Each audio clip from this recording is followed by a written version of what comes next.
Sandra. How do you feel now that I'm in front of the camera?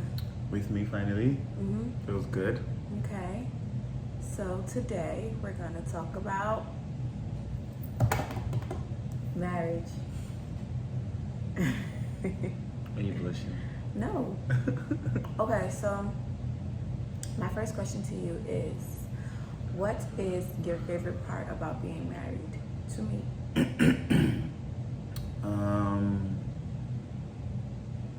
I think it's the fact that it's fun. Mm-hmm. You know, like without sounding cliche or like corny. I think it's just fun. Mm. Babe, please. I needed to see. But yes, I think it's fun. I think I enjoy our partnership. I enjoy our togetherness. I enjoy our teamwork and like just the fact that we, like, if I was to do something, you were to do something independently. You know, we get the work done. But when we do things together, it just seems like, I don't know. It's better, it's faster, it's more enjoyable, you know, so I think that's what I enjoy, like that togetherness of both of us. What's your least favorite thing about being married? To you? Yeah. Well, to you, obviously. Yeah.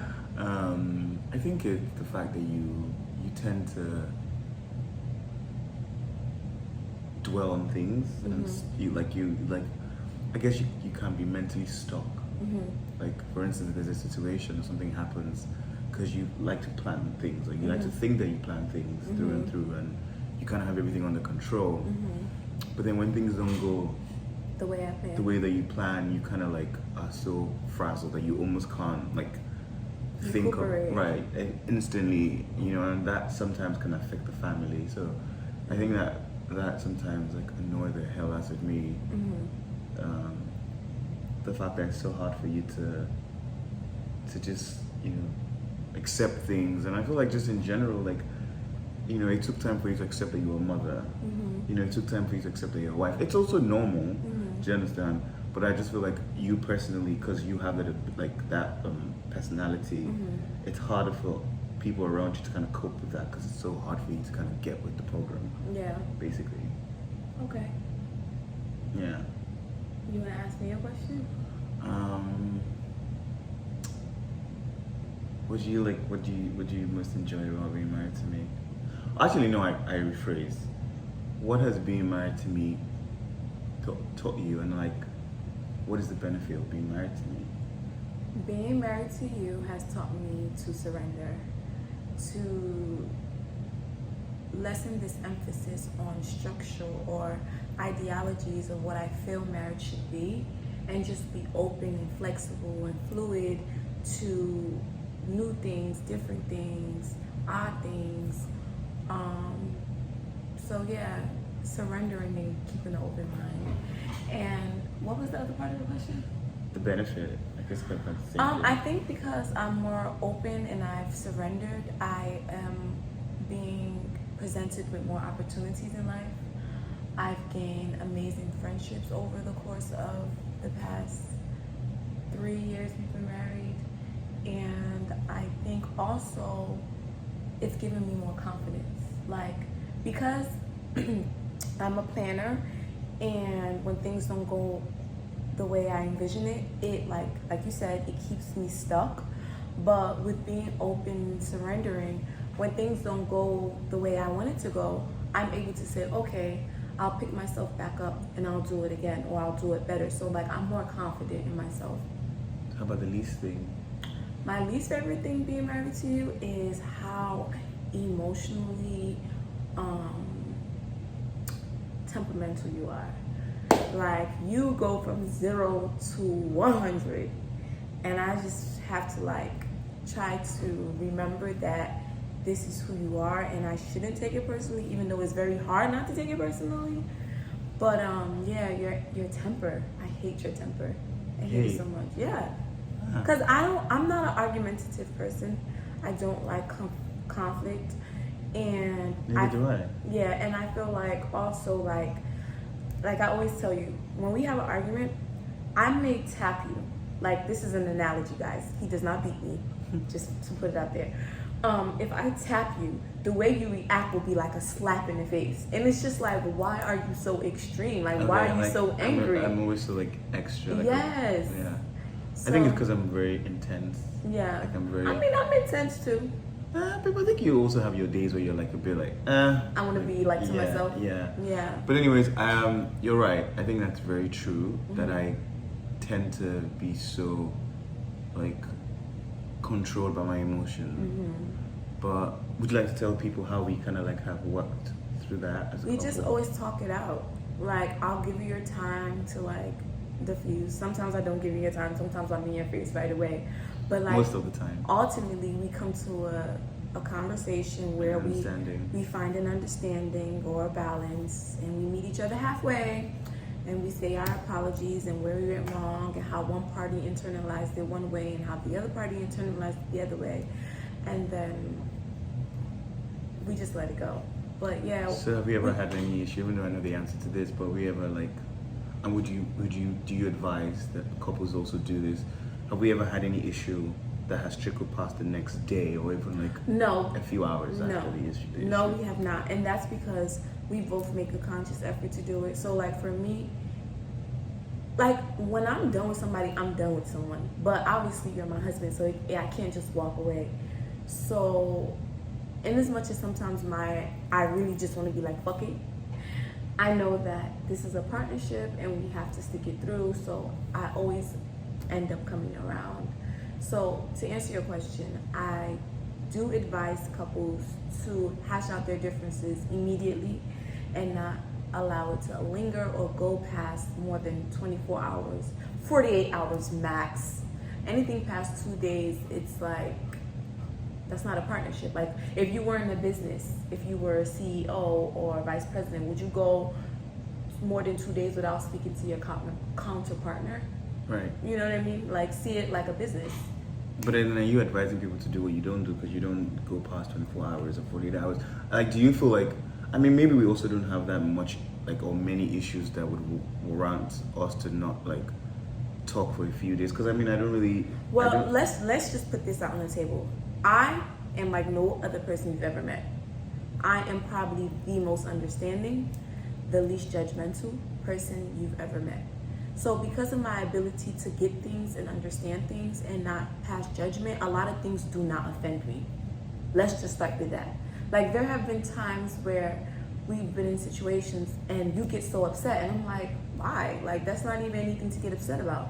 You know what I mean? So I think because of my personality, that works for me.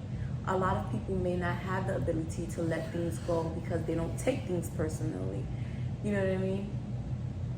Like how I do. But if you struggle with that, then I don't know, your approach may have to be different. Right, I see what you mean. Mm-hmm. So you're saying that you're uniquely is because of our personalities, basically, because of how you internalize and how you are able to kind like of grasp. remember one time we had a friend that came over and she was complaining because she said, why is her man staying out in the club past 2-3 a.m.? Like what is his business outside? And in my mind, I'm just like, what's the big deal? He's having fun. He's going to the club with his friends. As long as he's coming back home to you, what's the issue? But she didn't see it that way. She said, I don't want him out past 2 or 3 a.m. because if the tables were turned, he would have a problem with me being that way. So again, it just comes down to what type of person is in the relationship with you. So do you feel like relationship or marriages should have like rules and like regulations? Because isn't that like some sort of rule? I don't know if rules are necessarily the right word, but I definitely think marriages need boundaries. Like, so is that like in that like with the example that you just made, do you feel like that's healthy? First of all, personally, I don't think it's healthy to tell anyone what to do. I don't think you should control your partner because your partner is not. You don't own your partner.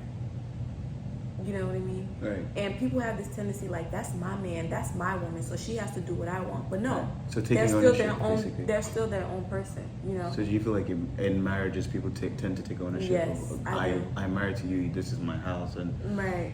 And it shouldn't be that way. Okay, so that's probably, I guess, the answer to that problem. Right. You know, that they tend to take ownership of one another, saying that this is what you can and cannot do.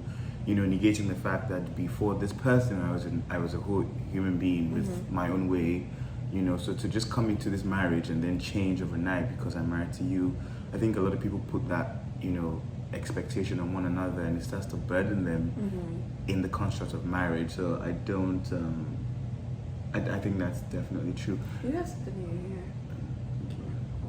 It's like white. It's great. Oh. But I think it's the hair cream. Another thing I was going to ask is finances. As a couple, like, how would you say? All right, I already know what you're gonna ask me. So I have two answers to that. So before being married to you, I had one mindset, and then after being married to you, I had another mindset. So prior to getting married, because of the way I was raised, I always felt like marriage is like a business, more or less, So I always felt like the woman should do her part and the man should do his part. I also felt like a man shouldn't have to do everything, but he should do majority. He should be willing to do majority. But then after getting married, I realized that sometimes you're gonna have 70 as the man and the woman's gonna have 30. And there will be times when you as the woman have 70% of the finances and the man has 30%. Sometimes it'll be 50, sometimes it'll be 60, 40, whatever. And it could also be 100. Yeah, like, and it could also be 100 because we've you. had that when you were 100% the sole provider and I didn't bring anything. So I guess in all actuality, I think it's just that as long as you guys have an understanding and you're open with each other and you're not like ashamed to have less than or more than. I guess that's where vulnerability comes right. in. Like being able to respect, sorry to cut you short, but being able to respect that phase, so like even the fact that I'm more financially responsible, I should still respect her and not say, oh, because I'm doing this or because it's my money, this is what I say, you know what I mean? Right. Like she should also be able to feel like she has a voice, right. and vice versa. If it were the other way around, I think that is also very important that couples need to kind of understand. Yeah, because most women now, I feel like they're constantly saying, my man has to do this, my man has to do that, he needs to bring all the money. Like, money is not everything. Like, it really is not. Because if your husband is the one doing everything, does that compensate for him, like, disrespecting you, talking down on you, controlling you? So I think that ultimately there just needs to be respect.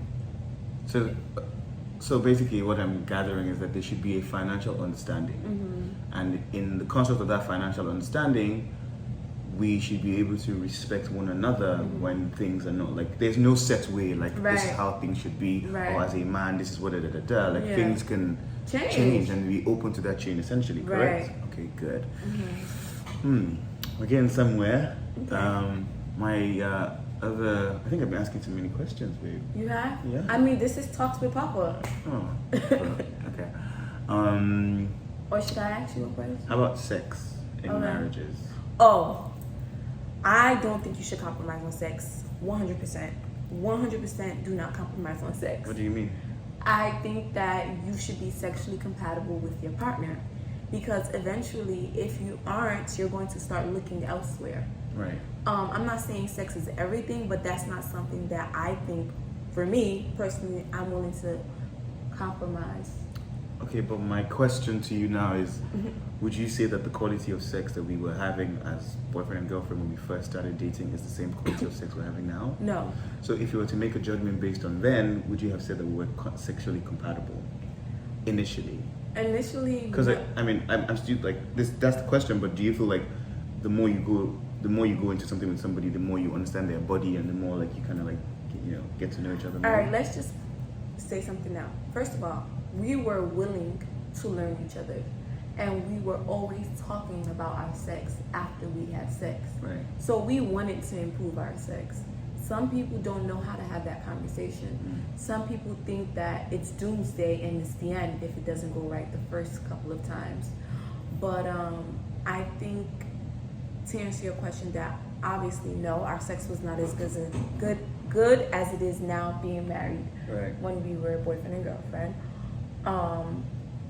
And I think the reason that is because we both were willing to learn each other's bodies, Right. and we wanted to enjoy the sex with each other. Right. So do you find that people tend to come into a relationship like with a state of mind like this is how, like, you know, some men are very like selfish, you know, they just think about themselves, and some women are also, I guess, maybe selfish, but then some women don't feel like they need to do as much, they just feel like the man should do everything. Do you feel like going into a relationship with that set mind or mindset, you know, that it's healthy basically? I don't know if it's healthy or unhealthy because everyone has expectations, you know. But I think that if you're used to a certain thing, you expect whoever you're going into this new relationship with to be able to fulfill that desire or need, you know. Yeah, but is it fair to have an expectation without communication? No. Like, just like how you said that we talked our way through where we are today in terms of like our sex life. Do you feel like couples should talk about like these questions, like say, oh, did I Yeah, for sure. Do you feel like? But I feel like some people wouldn't because they're embarrassed, you know. Again, it just depends on how intimate you are with the person. And when I say intimate, I don't mean like physically, I mean like emotionally, because that, I feel like people sometimes when they get in relationships, they just care about the physical part, like how good the person looks on them or what box they checks off, but they don't really get to really know that person, like emotionally and mentally. And those are the most important cores of being in a relationship with someone. So I think if you're not having that conversation with that person, you need to reevaluate, is this the person you want to be with? Because if you can't find yourself having that conversation, then why are you with them?